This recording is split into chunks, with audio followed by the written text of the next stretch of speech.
Hello students, कैसे हैं आप सभी। आज के लेक्चर में हम बात करने वाले हैं आर्थिक भूगोल एक गत्यात्मक विषय के रूप में और आर्थिक भूगोल का अन्य सामाजिक विज्ञानों से संबंध क्या है। तो आइए स्टार्ट करते हैं।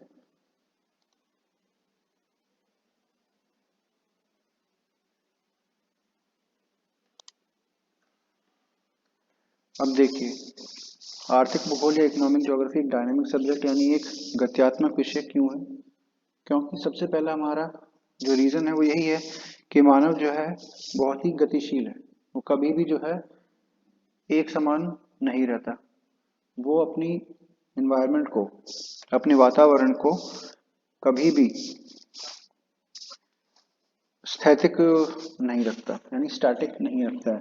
वो जैसे जैसे टाइम बढ़ता रहता है वो अपने वातावरण को मॉडिफाई करता रहता है अपने आप को सूट करने के लिए।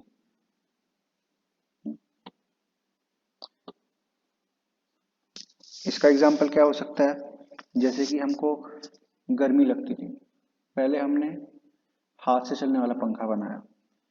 तो जब हमारे पास बिजली आ गई, हमने बिजली से चलने वाला पंखा बनाया।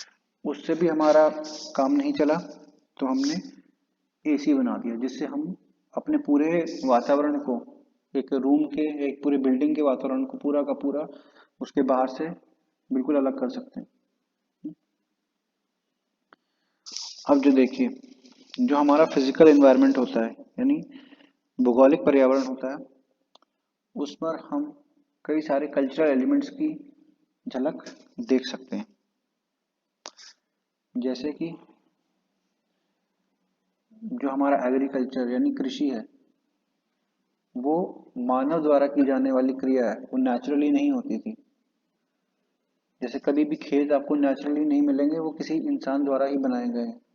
नेचुरली हमको सिर्फ जंगल मिलते थे, तो इंसान ने क्या किया, जंगलों को काट कर भूमि को समतल किया और उस पर खेती बाड़ी की। तो इससे क्या होता है कि हमारी जो भौगोलिक वातावरण होता है उस पर हमारे सांस्कृतिक जो वातावरण होता है उसकी बहुत ज़्यादा छवि हमको देखने को मिलती है। इस और इसकी वजह क्या है, वापस से यहीं पे कि हमारा जो सांस्कृतिक वातावरण है वो खुद ही बहुत ही गतिशील है। और इसी कारण से, क्योंकि नई नई गतिविधियां होती रहेंगी, तो नए नई चीजें हमको पढ़नी पड़ेगी। और इसीलिए इकोनॉमिक ज्योग्राफी यानी आर्थिक भूगोल भी एक डायनामिक सब्जेक्ट है, यानी एक गत्यात्मक विषय। अब हम देखते हैं कि कैसे अदर सोशल साइंसेज यानी अदर जो दूसरे सामाजिक विज्ञान है उनसे क्या संबंध है। पहली बात करते हैं हम इकोनॉमिक्स से। इकोनॉमिक्स से तो आप देख ही सकते हैं, यानी अर्थशास्त्र से। इसका तो आप नाम से ही देखते हैं, जैसे आर्थिक भूगोल जो है हमारा, वो उसका जो एक नाम है वो इकोनॉमिक्स से ही आता है। अब इकोनॉमिक्स और इकोनॉमिक ज्योग्राफी में क्या फर्क है, अप्रोचेस, कि हम किस तरह से जो हमारे भूमि पर होने वाली क्रियाओं को किस प्रकार से हम पढ़ते हैं।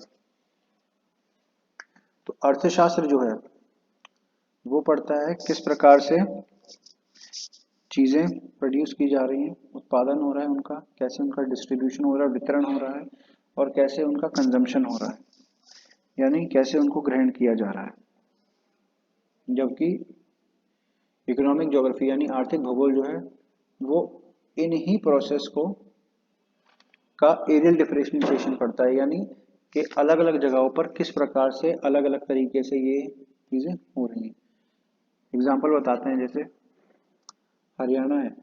हरियाणा में आपको ज़्यादातर जो खेत मिलेंगे उसमें हम क्या उगाते हैं, गेहूँ, बाजरा, सरसों, इस तरह के हम कृषि उत्पादन करते हैं। लेकिन वहीं आप अगर बंगाल में जाएंगे तो वहाँ पर हम किस प्रकार की कृषि करते हैं, वहाँ पर हम चावल बहुत मात्रा में उगाते हैं, जूट एक बहुत ज़्यादा मात्रा में हम उगाते हैं। और उसी प्रकार से वहाँ की जो सांस्कृतिक छवि है वो भी बदल जाती है। अब पॉलिटिकल साइंस यानी राजनीति शास्त्र से क्या संबंध है, ये ध्यान रखिएगा कि किसी भी देश का अर्थनीति और राजनीति में एक बहुत गहरा अंतर संबंध होता है। विश्व के अनेक देशों में राजनीतिक विवादों का मूल आधार आर्थिक समस्याएं ही होती है, जिस कारण हमें अलग अलग पॉलिटिकल सिस्टम यानी राजनीतिक शास्त्र के अलग अलग तरीके, जैसे कि कैपिटलिज्म यानी पूंजीवाद, सोशलिज्म यानी समाजवाद और कम्युनिज्म यानी वामपंथ की जो हमारी सोच होती है, उसके बारे में हमको जानना बहुत ज़रूरी हो जाता है। क्यों? क्योंकि इससे जो है हमारी राजनीतिक गतिविधियां भी फर्क डालती हैं। इसके बाद हम आते हैं आर्थिक भूगोल और इतिहास पर। भूगोल और इतिहास का तो चोली दामन जैसा संबंध है, ये आप जानते ही हैं। भूगोल स्थान का विज्ञान है, जबकि इतिहास समय का विज्ञान है।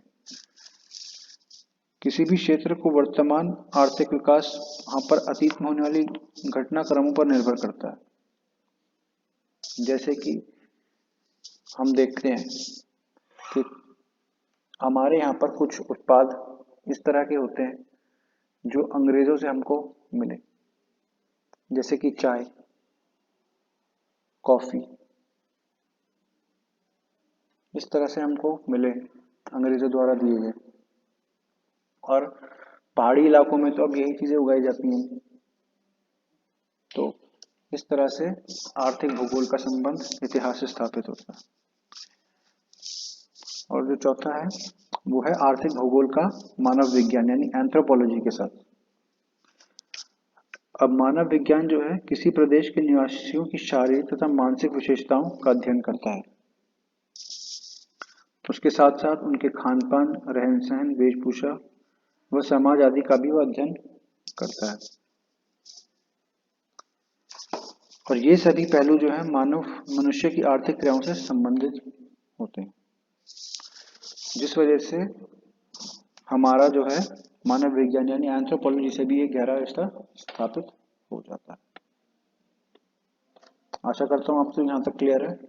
अगर नहीं है तो अपने डाउट आप क्लियर कर सकते हैं मुझसे कांटेक्ट करके। धन्यवाद।